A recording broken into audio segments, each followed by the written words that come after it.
এবার আপনাদের বলি, আমরা আপনাদের সকলকে কৃতজ্ঞতা অভিনন্দন জানাই রিচার জন্য।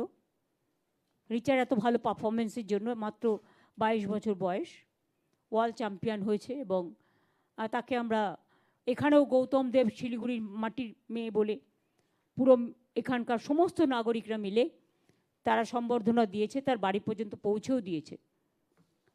আমরাও দিয়েছি, সিএবি আমাকে ইনভাইট করেছিল, সিএবির পক্ষ থেকে এবং পশ্চিমবঙ্গ সরকারের পক্ষ থেকে আমরাও দিয়েছি।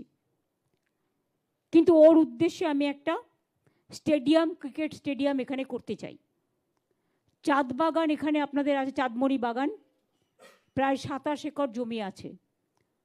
ওটা আমি মেয়রকে বলবো ওটা